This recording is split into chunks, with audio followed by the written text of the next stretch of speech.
Good luck, Matade. Thank you. Okay, Matade, you can go ahead now.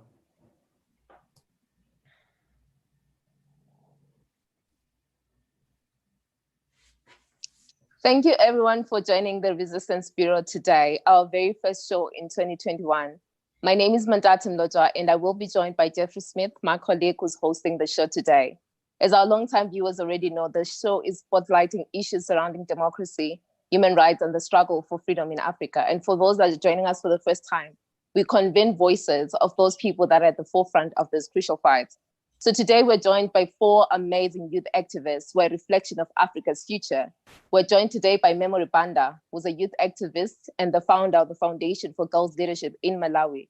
She works tirelessly to combat child marriage in Malawi and beyond. So thank you so much, Memory, for joining us.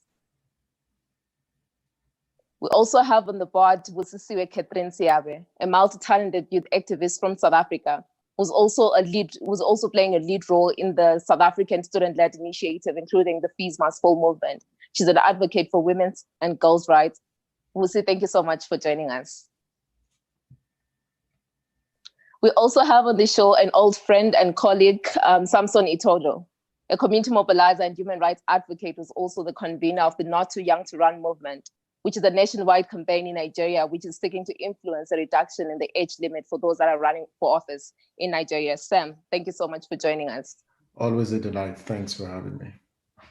Last but not least, we have on the show Pilato.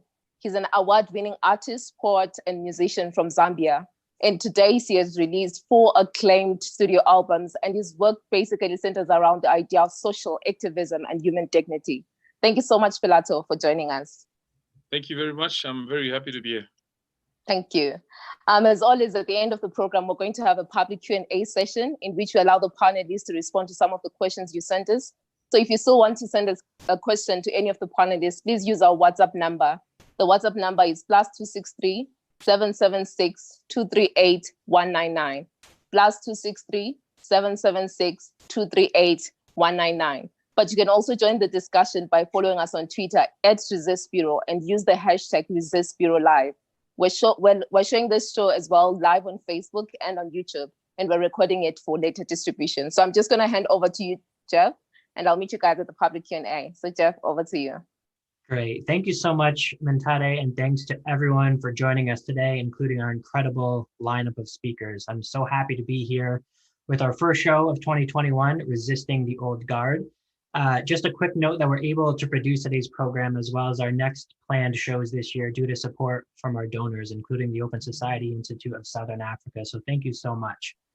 In recent elections across Africa, the continent's young masses have been pitted against old, entrenched elites who continue to deny them their basic human rights while refusing to relinquish power.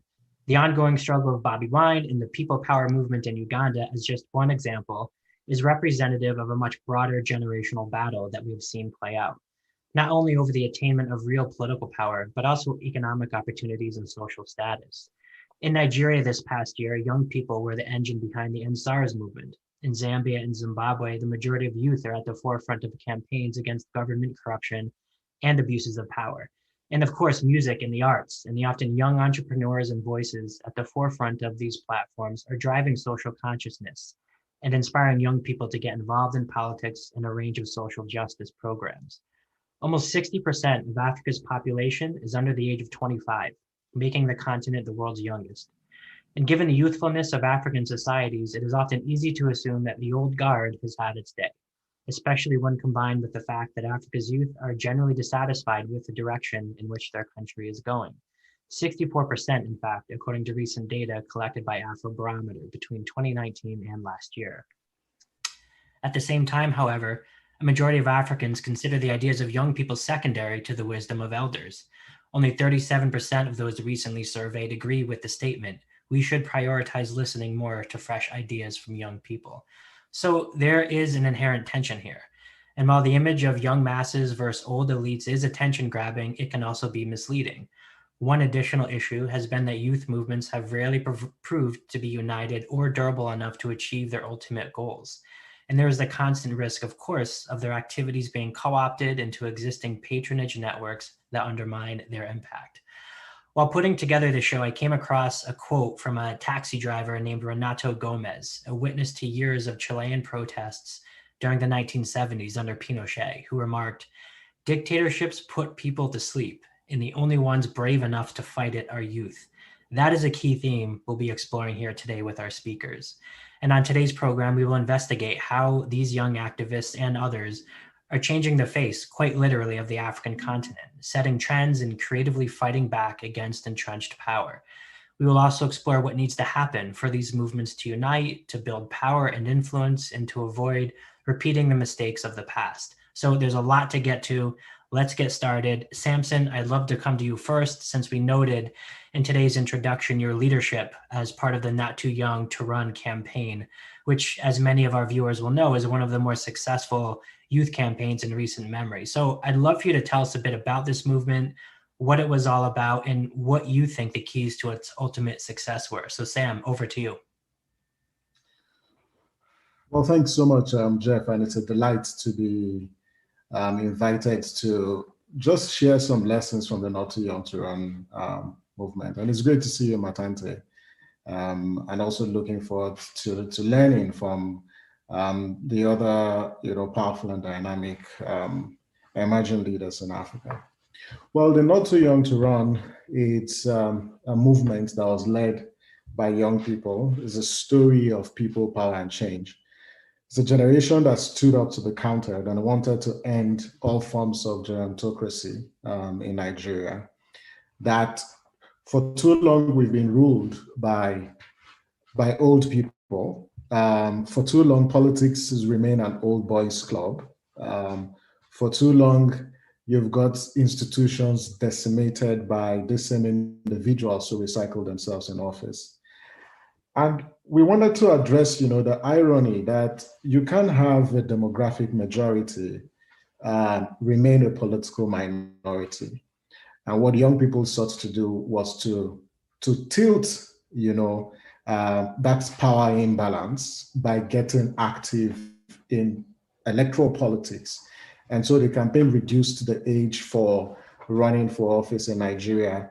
For the president, it used to be 40, and it was reduced to 35. For the lower house and the lower chambers in the National Assembly, as well as in the states, it was 30. It was brought down to 25. What led to the success of the movement? It's just the power of young people, that young people have not just the number, but they have the creativity and the resilience to drive social change. And so what we saw was young people, aggregating their views and building consensus around, the value of political inclusion and mobilizing their peers to get involved. We also saw democracy at play, because you could see that in different strata of our society, both at the local level, you could see young people, picking up their phones and calling their elected representatives and demanding that they vote yes for the legislation.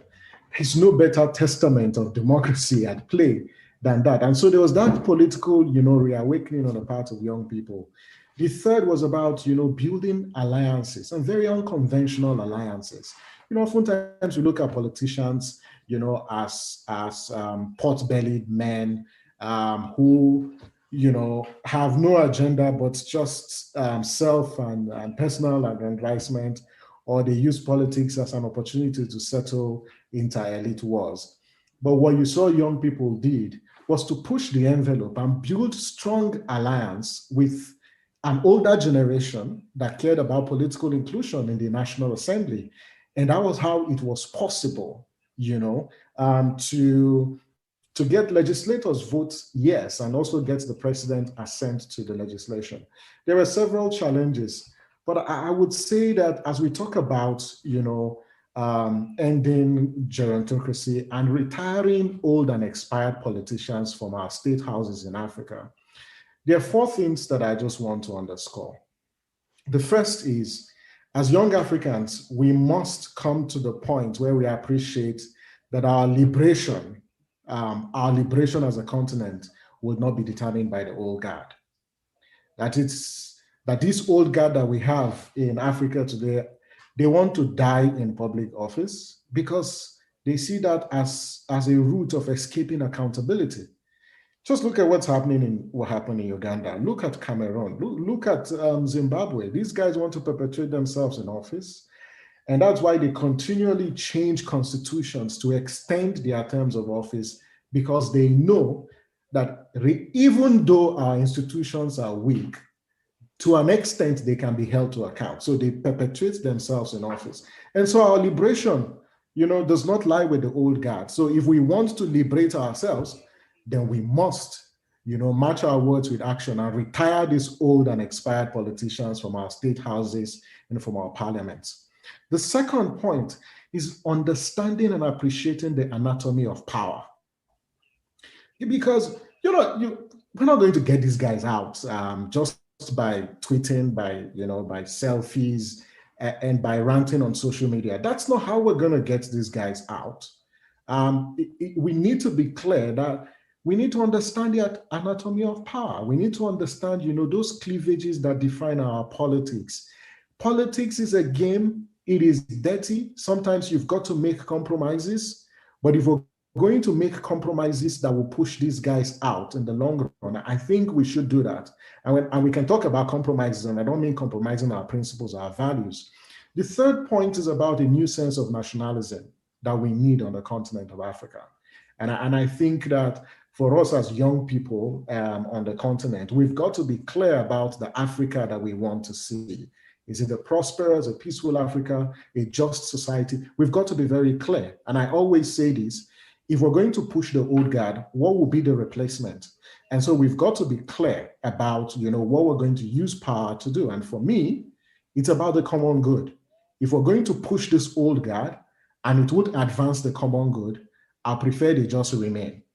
And so if we're going to kick them out, we've got to be very clear that we're kicking them out because we want governments, we want administrations that will deliver the public good. Is it security? Is it lifting people out of poverty and then strengthening our institutions? And the last fundamental point, and you made this in your introductory statement, was around, unity. And for me, I think young Africans need some form of de-alignment and realignment of our interests. And that is very key. And so when you talk about unity, we've got to realign our interests. There are people who have pledged, their support with the old guard. We've got to engage those people and win them over so they realign their interests with ours. And there's no better interest than to see an Africa, that the dignity of the human being is respected, that our votes count, and then we've got institutions that deliver the common good. Thank Over you. to you, Jim. Yeah, thank you so much. That was really interesting. And one quick follow-up for you, because you spoke really eloquently about the aggregation of democratic forces in Nigeria and how that was a catapult to success for your campaign.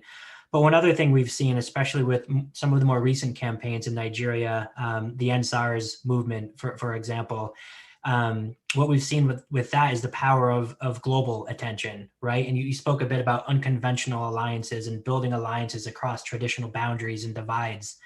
What sort of impact has outside attention and collaboration beyond Nigeria's border had? Has that helped in your domestic campaigns? Has it been harmful? And if so, why? And you spoke a lot about the need for realignment and unity. How can that spirit of solidarity and unity build momentum in your mind moving forward? I think you just used the word solidarity. Mm-hmm.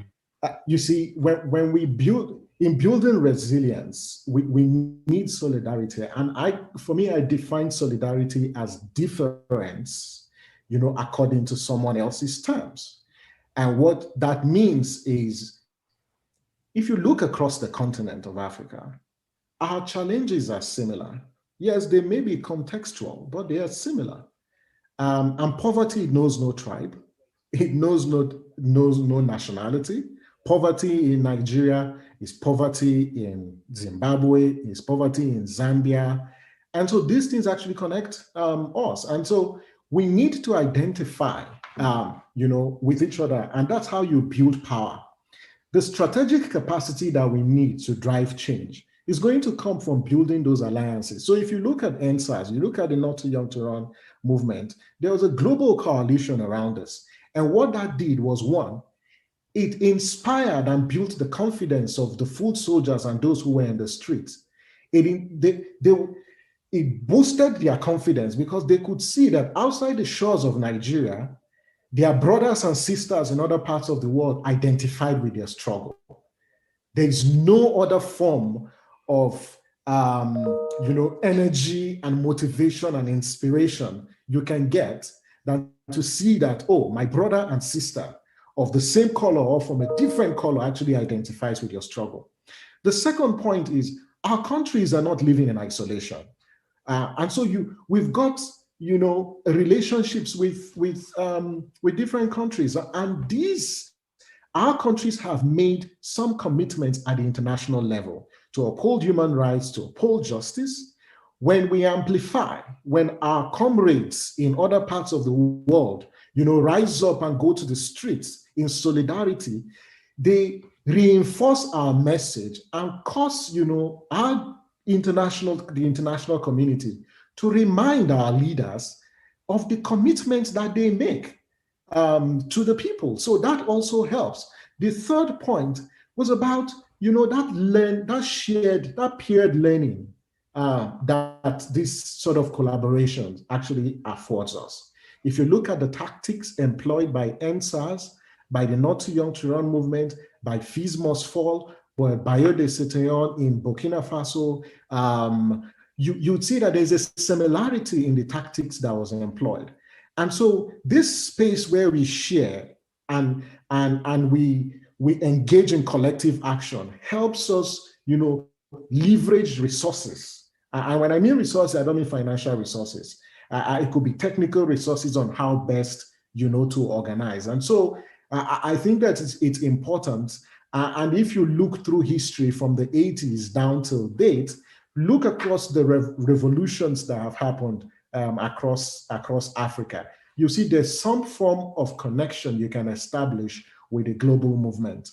If you talk about NSAS police brutality, of course, there's the Black Lives Matter movement. I wouldn't say it directly inspired, the NSAS movement, but to an extent, it was also, it helped, amplify, the issue around police brutality. So that's very, very important. And movements need to note this, that yes, whilst you act locally, it's important to also globalize your movement.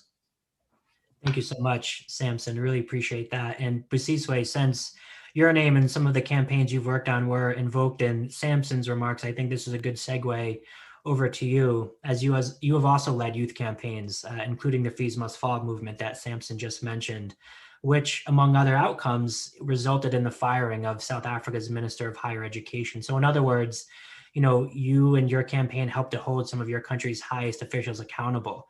I'd like to ask you, was that a part of your plan from the outset? And I'd love for you to tell our viewers about the current state of the campaign. Does it continue? And to your mind, has it inspired other student-led movements in the country? Where do you see this going moving forward?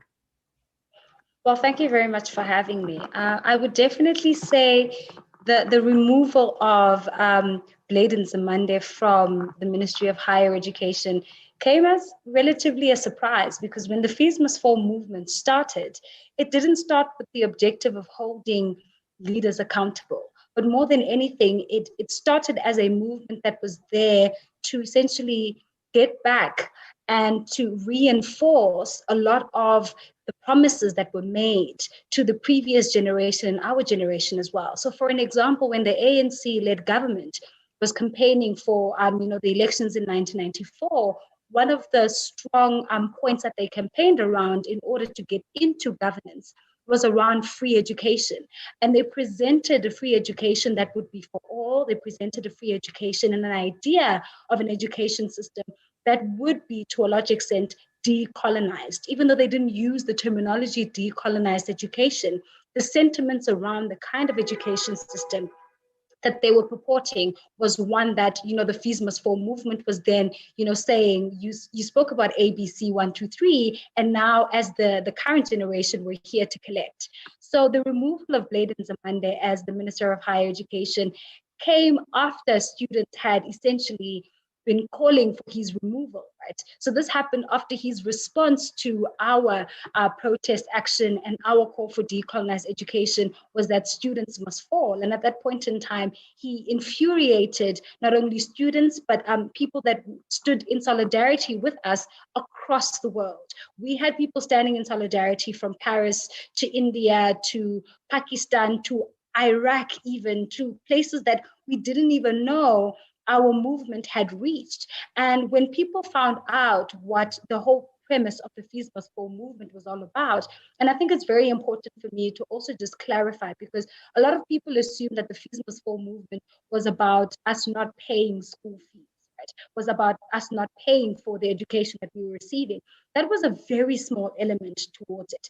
The backbone and the premise and the foundation of the Fees Must Fall movement was around the curriculum and the pedagogical approaches in our education system. Right? We wanted to change the pedagogy. We wanted to change the epistemology and the curriculum in our education system to reflect the times and the demographics of the people in South Africa, in order for us to be able to look at the past and contemporary social historical approaches and social cultural experiences as well, and use those to foster and to plan for future goals for African people.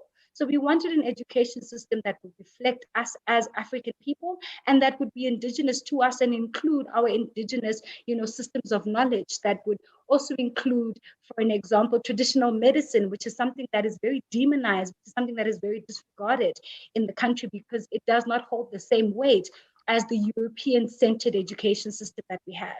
So Fees Must Fall movement was essentially a spark to deal with a lot of the injustices that, the 1976 revolution or youth in South Africa had only begun to deal with. So in South Africa in 1976, we had the youth uprising where, a lot of school children went and started protesting against Afrikaans as a medium of instruction. So the Fees Must Fall movement then takes a lot of what they were struggling for and it builds upon that in order to reflect the times and the century in which we live in today. So when Bladen Zimande then comes and his response to our genuine call for free decolonized education is that students must fall themselves, you can understand how it can spark infuriation amongst not only students, but allies of students as well.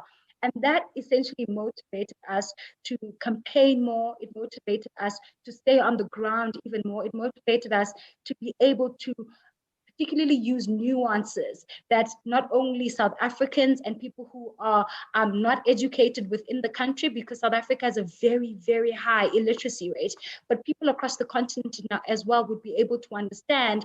And we were purporting a message that made it apparent that the old guard, the same old guard that had promised us certain things, were not willing to deliver. And if they weren't willing to deliver on something as small as free decolonized education, what more would they be able to do with the development of our country and the SADC region? So we started to plant seeds of doubt within not only South Africa, but within the SADC region and the continent as well, to say, we now need to look at the old guard and we need to be very appreciative of what they have been able to achieve. Yes, of course, they were able to move us from, colonization, from oppression to a large extent, to a specific form of independence, but we need to be able to build on that independence and create the kind of Africa, the kind of country that we want to see, and the kind of country that our children also deserve to live in. So the removal of Bladen Zimande for us was very strategic. It was purposeful. Only when he started responding with violence and militance and sending the state police and sending spies and sending the military to harass, brutally, abuse students and people who were supporting us. So yes, that kind of a response from us was deliberate. And I think it's something that the Fees Must Fall movement is very proud of till today. Thank you so much, Busiswe. And, as we were thinking about this show and planning it, Mentade and I were having a discussion about you and your work in South Africa in particular. And Mentade mentioned to me that, there seems to be a direct linkage between student activism and mainstream politics in South Africa and in the wider SADC region. In many countries, for instance, student activists often go on to become nationwide political leaders. Robert Mugabe is a good example, to Nelson Chamisa through Today in Zimbabwe, but also Julius Malema in your country. So in other words, today's old guard were yesterday's student activists. In too many cases, their interest in advancing those they serve seems to fade with age, even when they're elected in good faith. So my question to you is, do you think this is a concern? Do you share this concern? And how do you and your colleagues, who might be the future leaders that we all look up to, plan to hold yourselves accountable moving forward? It definitely is a very big concern. It's a very big concern because of the fact that when you enter into politics, especially student politics, I'd like to believe you do it from a genuine perspective because of the fact that you want to see tangible, realistic change happening in order to, positively affect the people around you and to also leave a legacy for the coming generations to build upon. And when you then get into, the formal politics of going into a position of power, which is in parliament or in any legislature, it becomes very interesting to see how people's self-interest then plays out, right? Because although we all come together as students and although we all come together as young leaders and we say, this is what we want to do for the country, this is what we want to do for the continent, you only see a person's true nature and what their real intentions are when they have the power to effect the change that they had so long been wanting, right? And then you start to see people's self-interest coming to play. And to a large extent, when you look at the old guard were as energetic as I am, they were as forceful as I am, and they were purporting the same message that I am speaking about today. And then they got the power and we got to see their self-interest come into play. We got to see the effect of, globalization coming into play. We got to see the effect of money coming into play, the effect of corruption coming into play, which is something that unfortunately on the African continent has taken center stage and is now the root cause of why people want to enter into politics. Because if you don't get rich on the African continent, and this is just my perspective, I could be wrong, I doubt it, but I could. If you don't get rich on the African continent through corruption or theft or any other miscellaneous means, politics does become the means in which you can acquire wealth very quickly. Because with politics, you're able to convince people about, you're able to sell dreams more than anything. And it's easier to sell dreams to people who are hungry, to people who have suffered for a very long time, than it is to tangibly show them the results of those dreams. And when you look at the old guards, to a large extent, I think the reason why they were able to enter into these positions of power is because of the fact that they were willing to self-sacrifice themselves. And they were willing to spend periods of time in jail. They were willing to sacrifice their livelihoods, their families, and that gained them the trust of the people around them, the nation and the continent. But when you ascend to power and when your self-interest then comes into play, you become a completely different human being. But we must also be very realistic about the fact that power and absolute power corrupts, absolutely. And when you enter into politics and you don't have a means of self-correction and you don't have a means to hold yourself accountable, or people don't hold you accountable, then you are susceptible to corruption. You are susceptible to not providing or to not standing up or fulfilling the obligation of the promises that you had made. And that has unfortunately been the old guard.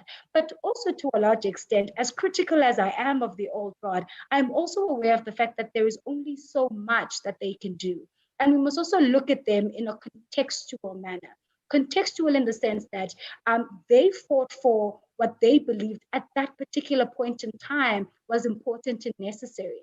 And to some degree, they did achieve a lot of those objectives. And they felt as though that was a victory and a victory that they were willing to accept and move on from. And when we come and we say, but you only achieved 60% of what you had promised to achieve. Where's the rest of the 40%? It becomes a bit of a problem. And then we choose to hamper on the 40% that they didn't achieve without recognizing that there was a 60%. I'll use a practical example of this. In the Fees Must Fall movement, one of the objectives that we had was for the insourcing of workers. Workers across institutions of higher learning were not allowed to walk on the lawns that they cleaned. They were not allowed to use the toilets that they were cleaning. Essentially, they were considered to be slaves in institutions of higher learning, and they were treated as slaves. So one of the things that we wanted to do as the Fees Must Fall movement was to ensure that there was insourcing in institutions, which would mean that the institutions would hire these workers directly, which would also increase the amount of money that they made, that they could contribute to their families and so forth. We were able to achieve that. We were able to achieve, workers getting institutionalized in our institutions of higher learning. And when we were able to achieve that, we then started slightly moving backwards with regards to the call for free decolonized education. Right? So we were celebrating the achievement that we had received by insourcing workers to the extent that our call for free quality decolonized education was relatively abandoned, and it was left to coming generations to sort out, which has now become a problem, right? Every year in South Africa, when we have to come back to January, February, and people have to go into institutions of higher learning, we have the same conversation around fees. We have the same conversation about accommodation. We have the same conversation about access, which is essentially what the Fees Must Fall movement was supposed to have dealt with, but we clearly didn't do our mandate accordingly. And I mean, the future generations will definitely have our heads for that, but we cannot not celebrate the little achievements that we were able to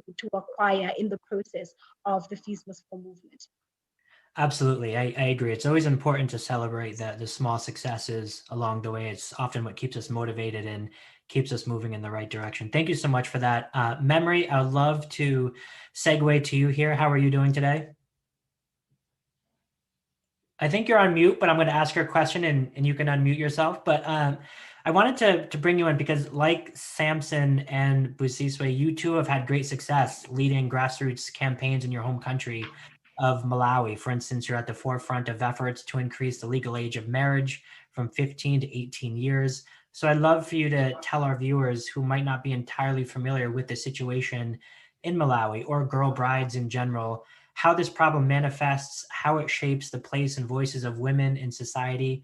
Why is this so important to be addressed? And additionally, if you could, please tell us some of the keys to your success. What have been some of your lessons learned that can inform other activists in other countries where the patriarchy, for instance, still dominates? Well, thank you so much, Jeff. To begin with, I would like to put it in my own perspective on what the old guard really mean to me. I'm looking at it not just about political figures in place and all that, but I'm also looking at the deeply cultural traditional values that have been negatively affecting the youths, and especially for my country, the young people. And I'm looking at all that as the old guards. So definitely in Malawi, as girls and as young people, we have really faced a lot of challenges, more specifically the girls, because I grew up in a community where it's definitely most of the African countries per se, where as you're growing up as a young girl, you're looked at as if you cannot be a leader. So as much as I grew up in that kind of confined environment where a girl child, when she's growing up, the choices that she could have for a lifetime, she wouldn't be able to make them because the community have already set up a bar for her. Let's say when a girl child has reached puberty stage, the most commonly messages that you hear is, oh, you're now grown up, you can now get married. Oh, so when are you going to get married? So all those, you grow up being surrounded with that kind of narratives every day. And for me, growing up in that kind of a setting, I looked at myself and I said, I could be one of the statistics of being, let's say, a child bride. And entirely when I had growing up in such kind of environment, I taught myself that I could be different. I could be a girl that actually goes to school. I could be the girl that actually challenges the current status quo. And just to put you in a brief note, in Malawi, 42% of girls get married before the age of 18. That is of now. And most young people cannot be able to access sexually protective health rights services, because it's a taboo for young people, especially girls, to go to a health center for them to access contraceptives. They can go and, let's say, demand, I want a condom. They can do that casually. So because of all that, all these have been drivers of child marriage in my country. And 65% of girls experience gender-based violence compared to the male counterparts, which is about 35%. So you can actually tentatively see in these statistics that girls experience much more problems compared to their male counterparts. And it was when I started on a journey way back in 2015, where now as young girls, we mobilized each other to come together and work towards changing the legal marriage age from 15 to 18. And you can imagine that a 15-year-old being legally married, and that's really tragic. And when we looked at all that, we said, why can't we change the situation of young girls in our country? That's when I and a group of my fellow young people, we took a bold step, and we walked right in front of our traditional leaders to challenge them that we don't want young girls to be married off. And we went as far as going to the members of parliament to tell them, support the bill once the bill comes into the parliament and win for us, because let's work together and let's do this for this generation and for the next generation. And it was like massively, and I would like to get back to what Sam was talking about, to say that as young people, we need to go back and engage in a conversation with the older generation.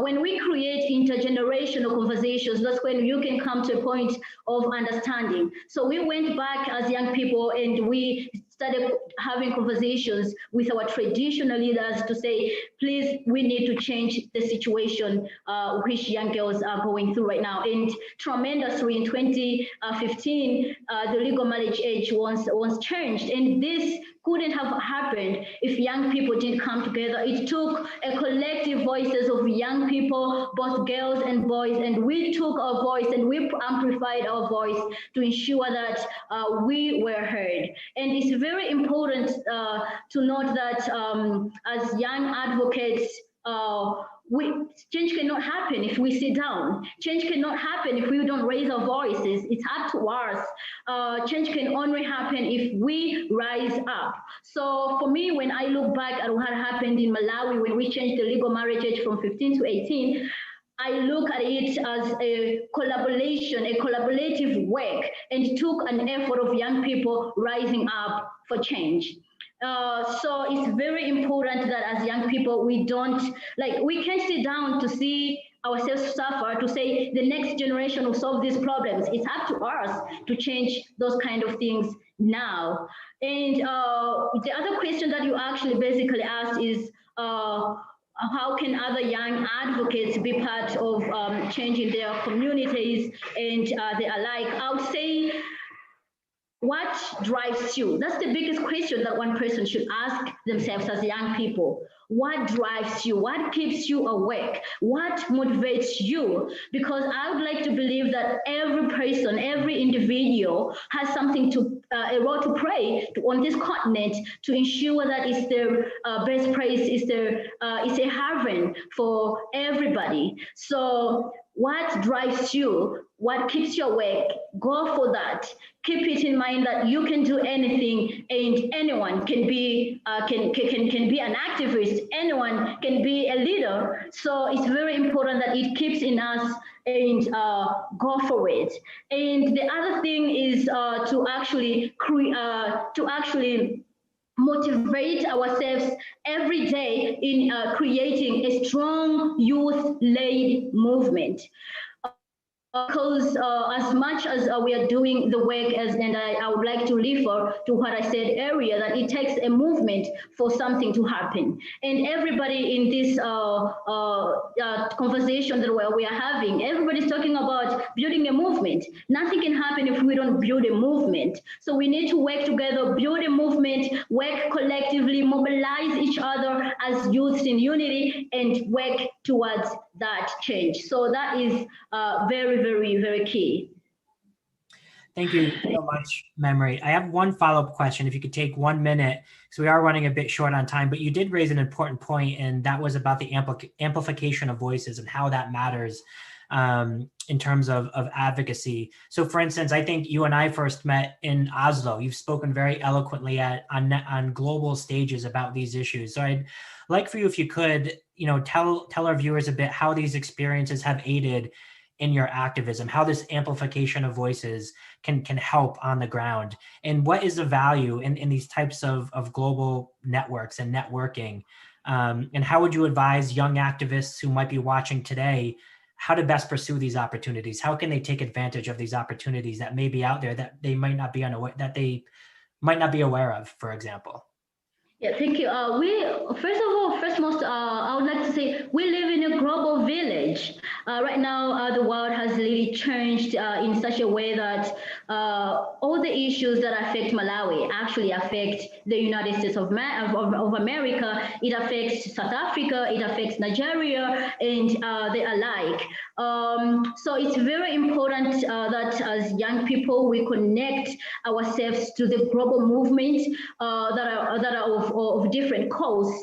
For instance, I fight for gender equality, and as a young person, I have to move towards connecting myself to all those individuals that are also fighting for my cause, because I would learn one or two things from them. And that's a very great connection, because there is a saying that says, learning, you're never too old to learn. Every day is a learning point for us. So it's very key that we connect ourselves to different individuals, both locally and internationally.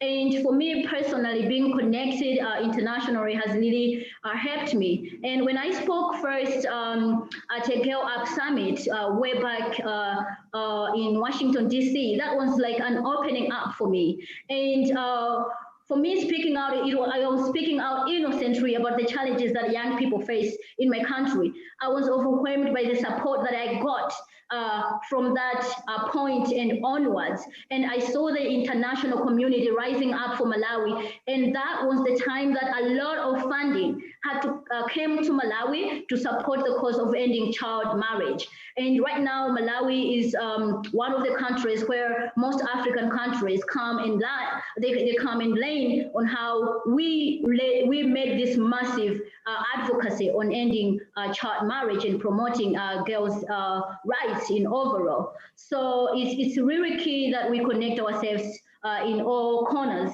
of the world. And the other thing that young people, I would like them to take in is that as young people, we are assets of our communities. We are the future of our communities, and change cannot happen without us. We are the drivers of change. So I would like all the young activists out there to never underestimate themselves. They need to believe in themselves that they are the change that the world is waiting on them. The world is waiting on us, young people, to take action, tangible action. And these leaders that are in positions, they might not have a political will to change something, but we can make them have that political will. You know, sometimes change cannot just happen. We need to induce for that change to happen. We need to give it a push. We need to give it a force. So that force cannot happen if we young people just keep quiet. So it's very relevant that we young people, we need to take up the gear and take the world in our hands and take our countries in our hands and push for that change to happen. Well said. Well said, Memory. Never underestimate yourself. I think that's a good takeaway. So Pilato, how are you? I'm very good as usual. I'm usually perfect. Good. Well, I'm going to hand the baton off to you. You're going to be our anchor leg today. I'm so grateful to have you on this program and to bring your unique perspectives to the table.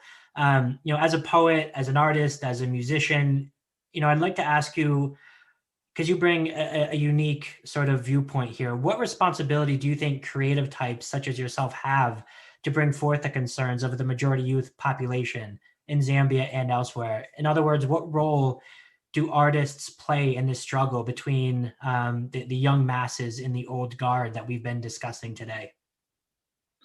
Okay, so first of all, we must understand that society is designed by art. So if you look around your house, you find a lot of the way your couch is designed, it is a work of art. If you look at what is in your wardrobe, you find that all your clothes were designed by artists. If you love to drive from one place to the other, your car design was a work of art, is a work of art. So art in itself shapes our influences. Art itself has a power to influence the direction of our society. So art in itself is life itself.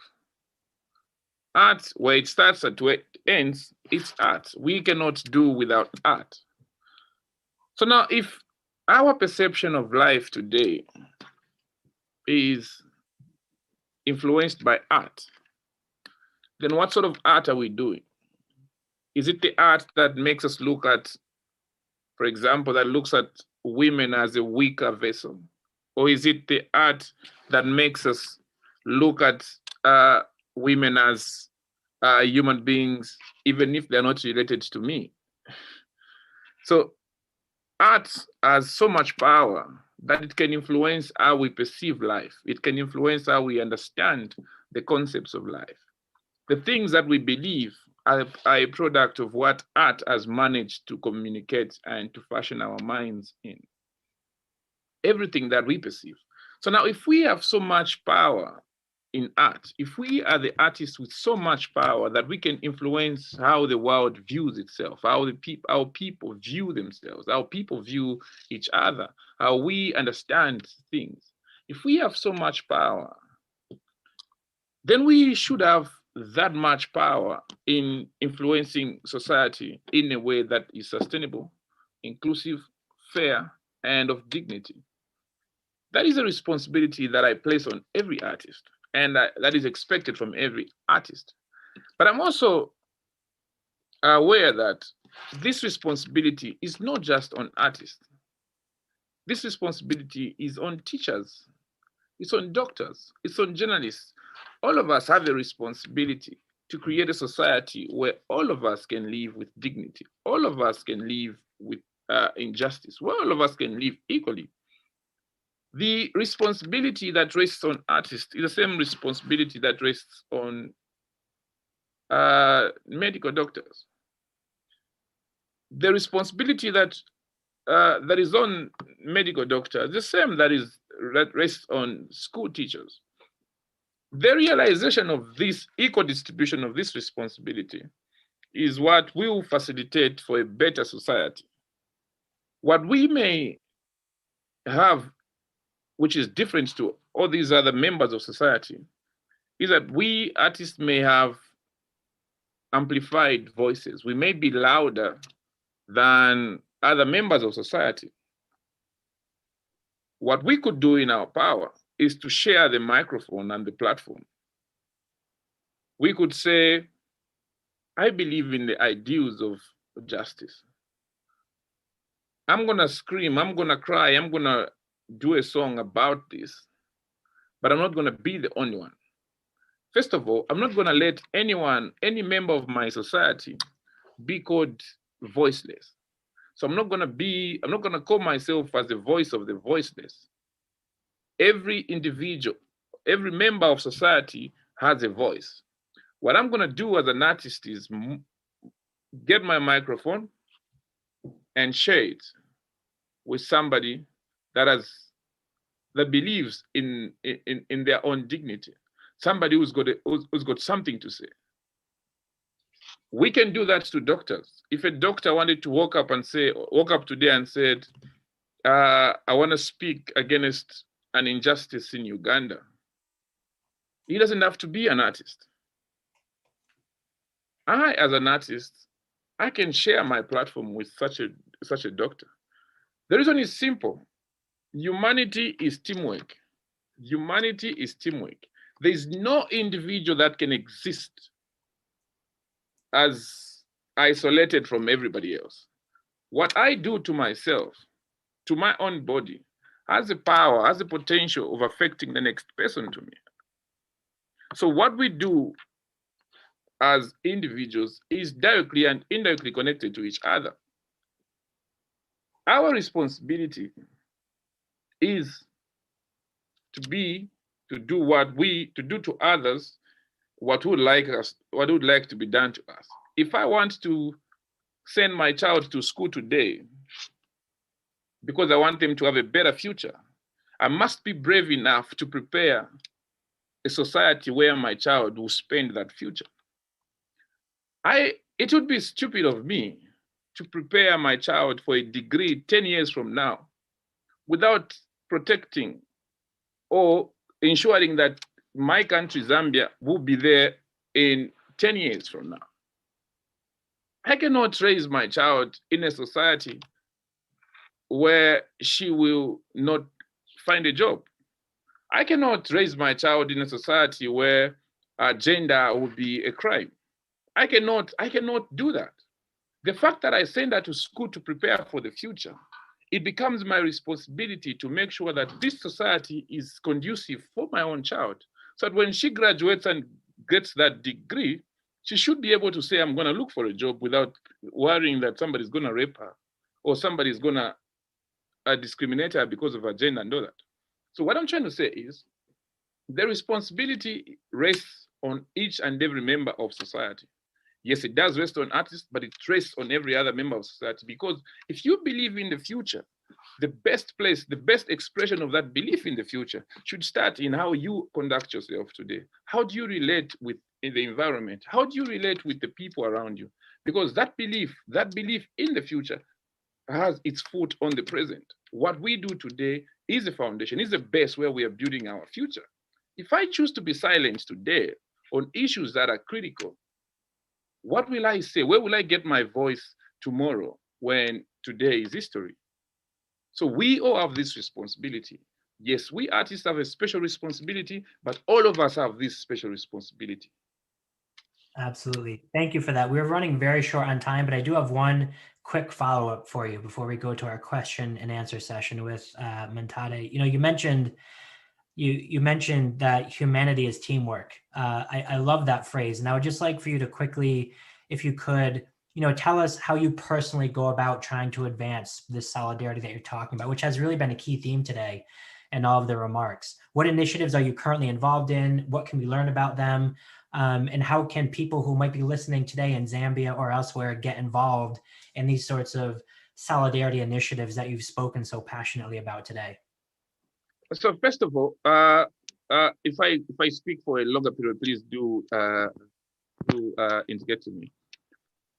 First of all, we must understand that there is no single individual that can rise so much, leaving everybody else at the bottom. There is no way. I'll give an example with countries.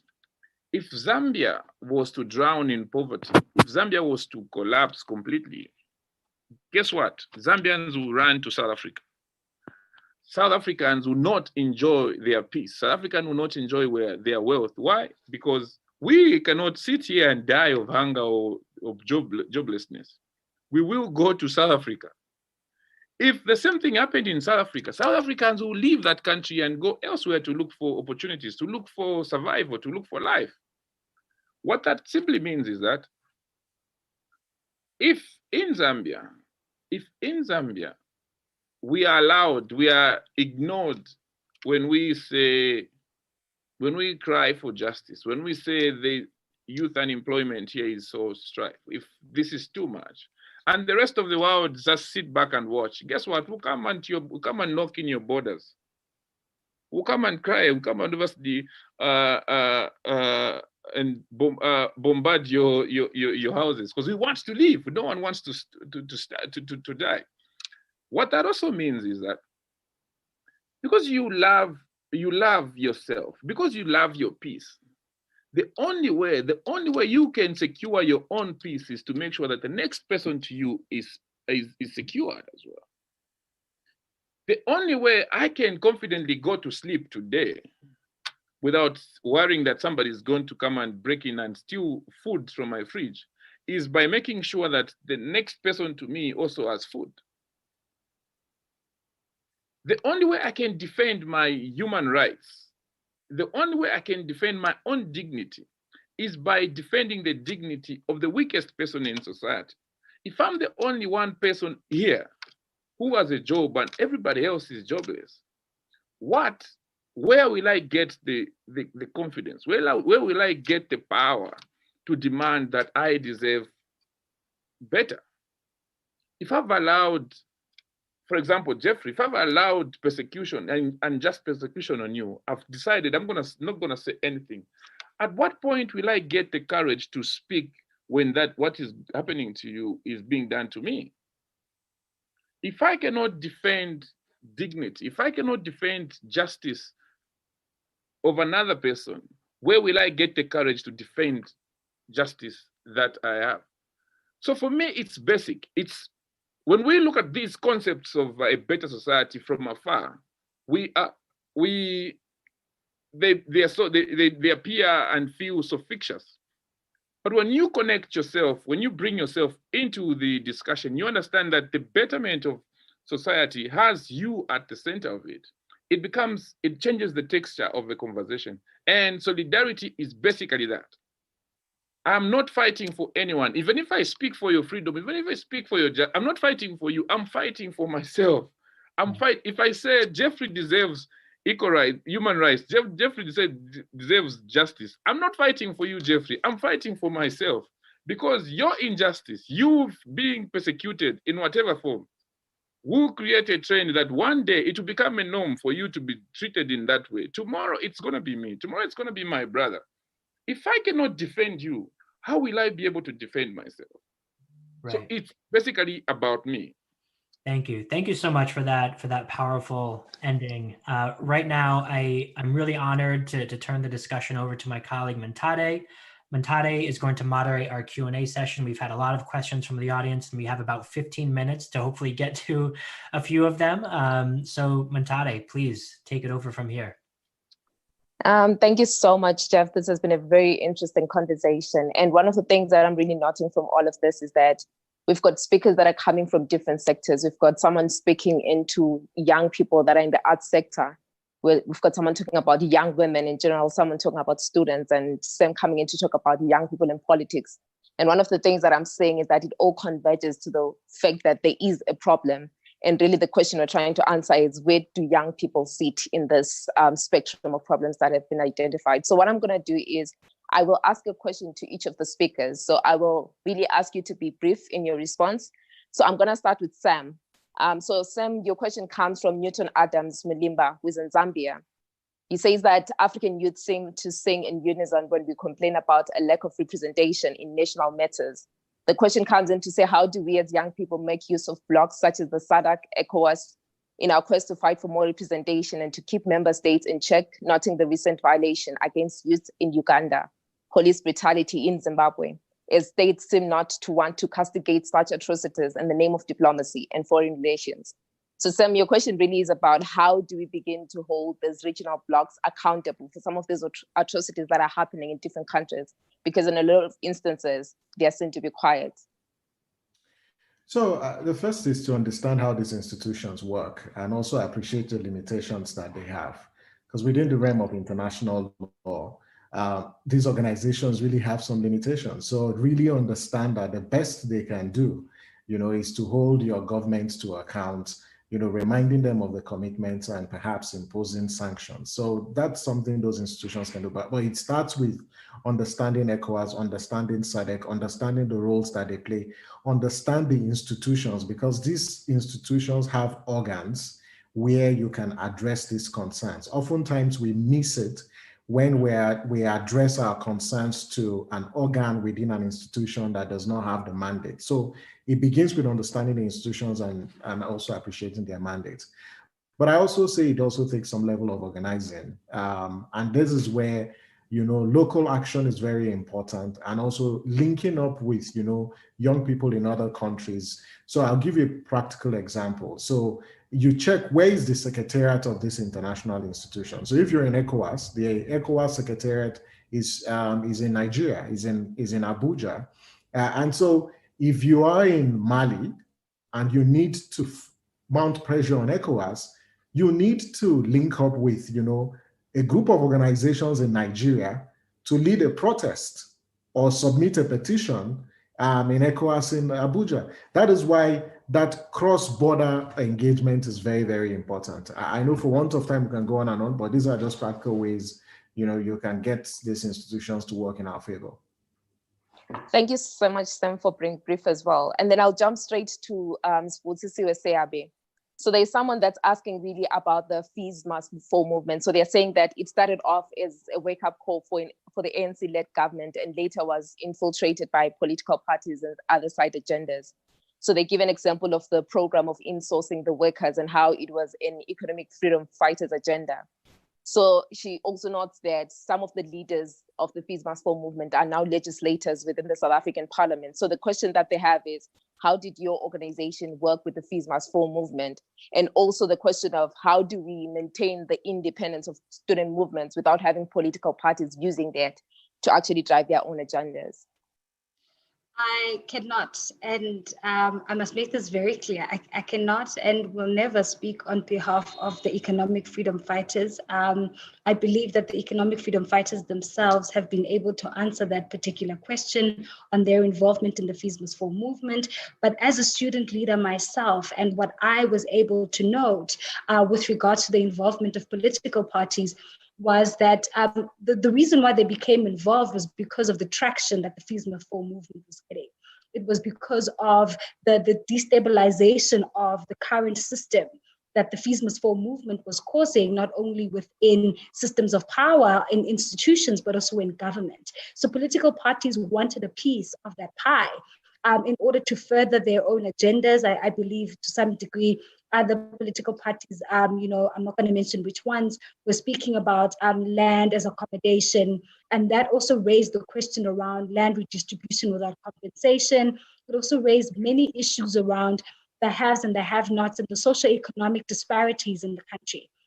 So political parties started using Fees Must Fall as a means to campaign for their own politics. And to a large extent, that also fragmented the movement. But another thing that also fragmented the movement was the state response, the police brutality that students were mitigated with and they were faced with. And that's something that we can't ignore. The End SARS movement reminds me of a time in the Fees Must Fall movement when students used to hide in different places across the province, across the country. Our parents didn't know where we were. The police would hijack students and leave them on, the borders of other countries. I know there were students who were left at the border of Zimbabwe, others were left on the borders of Botswana. It was essentially a banana republic in that particular point in time that the international community was not aware of. And the Fees Must Fall movement, in its attempting to get the message across, had to use, to a large extent, the clout that political parties had in the international stage. So you'd have members of the ANC, going to, meet in London and at Oxford, and they would use the funding from the party to be able to go to, other countries to be able to speak about Fees Must Fall and to be able to garner some political support and to garner some, support from, people on the ground. So to a large extent, the Fees Must Fall movement became very complicated when politics and political parties particularly brought in their particular agendas into the movement. And I think it's something that the Fees Must Fall movement has not recovered from. And yes, there are a lot of the leaders in the Fees Must Fall movement at the moment who are in parliament and who are in legislatures. But I think we should give them the opportunity and we should give them the time, not too much time, but some time, to be able to show us what they are going to do with those positions that they were able to get. Because the same way we removed Lady Nzimande is the same way we can remove a non-pendulum Kacha if needs be, in my opinion anyway. Thank you so much, Vusi. And then I'll jump straight to Memory Banda. So the question really is about youth organizations. So this is Yusuf Michelle from Zambia. He says youth activist organizations are very fragmented and therefore not effective. How do we unite them? Well, that's really tricky and true. Particularly in a way that, like, I would refer back to Malawi. We know how at national level there is the National Youth Council at Malawian level, where it connects all the youth-led organization at a country level. And we also experienced the same challenge where this national youth level is underfunded by the government. And one thing that actually we are trying as Malawi is to push for the government of Malawi to ensure that the National Youth Council, which coordinates all the youth-led organizations, should be adequately funded. And that's also, I think, that's one thing that other youth-led organizations can also do in their respective countries. And at the same time, the issue of coordination at individual organization level must also be enhanced in a way that we ourselves, young people, because most of the times we can't wait for the government to do all that for us. It's up to us to actually connect ourselves to our fellow different youth-led organizations and actually work together. And let's say there is a need for us to collaborate in terms of a project. We can work together as a lighter proposal together as youth-led organizations and submit together. That's also one key way of ensuring that there is that massive coordination within a small-led organization and connecting ourselves with bigger organizations, national level organizations, as well as international organizations. But it's really quite tricky, and it needs for us to push for that to happen. Thank you so much, Memory. And I think, Pilato, for you, I'm jumping straight to you as well. There's this question of, this is whatever, like what Memory is saying about young people coming together has been seen in Uganda. So there's Sandra from Uganda. She says she's based in the UK. So she's asking that there's a lot of young people that are pushing for change, that are passionate about change in Uganda. But what we saw happening recently in Uganda, actually, it de-empowers, it disempowers and demotivates these young people that are hungry for change. So the question really is, what do countries like Uganda look like? When you look at the future of young people there, what should they be doing to ensure that they still maintain that kind of passion for change when all that's happening right now? So first of all, I'm not an ageist myself, and I believe that youth or young age is a very temporal phase in anyone's life. So I can be a youth today, give me 2 years, I'm not gonna be youth anymore. So when it comes to the construction of a society, we must, first of all, look beyond the age, but not Museveni's age. Museveni belongs to the garbage bin, obviously. But what I'm trying to say is, in building a society, especially for a developing country, our attention should be with what ideas does somebody bring to the table. In Zambia, we've had moments or situations where young people have been given positions, and you are there sitting and hoping that they will bring the youthful influence to the politics. They become the most rubbish, the most useless members of government. They become the mobs for politicians. So when the politician wants to propagate a rubbish ideal or policy or a pronouncement, guess who they send? It's this young person who comes and they sound so stupid, you know? My response to that would be, whilst we appreciate the young age and its beauty, we must also pay attention to what values do these people espouse. Any crusade to push out old people because they are old is not sustainable in building any country or any society.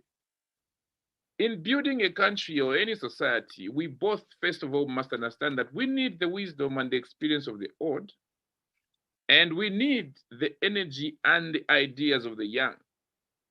young people have the privilege of understanding the present, and they are the legitimate citizens of the future. These old people are dying. They are dying, whether we like it or not, they are dying soon. But how do we then design a future as young people if we are sidelined today? Because the young people have got the time advantage on their side. How do they design a future if they're not allowed with the power and opportunities today? My point being that the old people have moved from one point to this level. For young people to build, for young people to continue what these old people started, young people must understand what was started. For us to continue, we must understand what was started. What was started for Africa and what was started for so many of our African countries was freedom and liberation. Whatever that looks like in whatever section of society or part of Africa, whatever that looks like, if we understand why that was started, then we will find it easier to continue. The best way to understand what was started is obviously sitting with these retired old generals and allow them to speak. As much as we would like them to die, we don't want them to die with our history. We want obviously to listen to them. But as young people, we must build on what was started. The best way to build on what was started is we must know what was started. We must understand what was started. For countries like Uganda, and this is what worries me, because Uganda, where Uganda is, the young people's voices have been silenced. If we allow Museveni to succeed, if we allow the old people in Uganda to succeed, Uganda is going to be the template for most of the African countries. If young people are successfully silenced in Uganda, young people will be silenced in Zambia. Young people will be silenced everywhere because Museveni will have discovered a formula that works. And all these guys that are leading us are looking for a formula that can guarantee them superpowers to rule and dominate over human beings like they dominate their onions in their backyard gardens.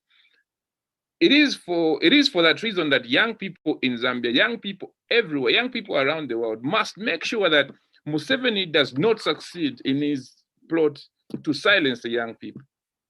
The moment he does that, we all have lost.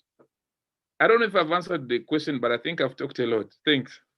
Thank you so much, Philato. I think you've really just answered me well. And I think because of time, I'm just going to throw in one more question for Samson Itodo. So the question really is that money has played a big role in keeping the old guard in power. How do we mobilize young people who are actually poor to still stand for change with very little resources when the old guard control money flow in many countries?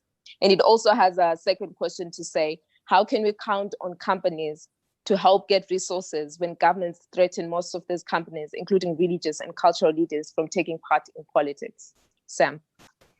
Well, those are fantastic questions. There's no one straight cut, strategy on how to get, companies to mobilize resources. Yes, governments would always want to be a player in the market. So they want to regulate the market because of the cohesive power that they have as a state. So these are things that will always happen.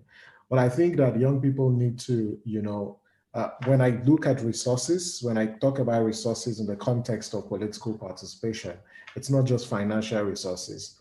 Oftentimes for young people who want to, run or foster change, they look at the money first. Yes, money is important, but you're never going to get all the money that you need, just given the context that we find ourselves. So are there innovative ways of, financing your political aspiration or work? Yes, there are. So things like crowdfunding platforms. But I say people will give money to people they trust. So can you invest in building social capital? Make yourself relevant in your community such that people will come to you to say they want to support your aspiration or they want to support your cause. And we've seen that really happen. So that's one approach. The second approach is, to limit the impact of money in our politics, and that's things like campaign spending limits, and also observing and monitoring that. Those are also ways, we can cushion, the adverse effect of money in our politics. The third point is around, building a strong coalition and reaching out to people. I think it's very, very important. There are people who would support you, not with money, but they have resources, to support your cause. I just want to comment on the point my brother made earlier with respect to young people. And I say, and I guess the point is making is a place that history has. But for the young people who are on this call, please feel free to define your reality. There are certain values, African values, and even the structure of African society that, are antithetical to our growth and development. If we look at, pre-independence Africa, the society was oligarchic and hegemonic in every respect. This is the same, pre-independence Africa and our traditions that didn't have, respect for women, that says women should not have a place in government. We inherited a patriarchal society. So there are some values that we shouldn't even negotiate on. We should keep those values aside. But in our quest to, reflecting on what has, happened with, in the pre-independence Africa and our struggle for liberation, we need to look at those values that resonate to where we are going to. And this underscores the fact that young people need to redefine their reality.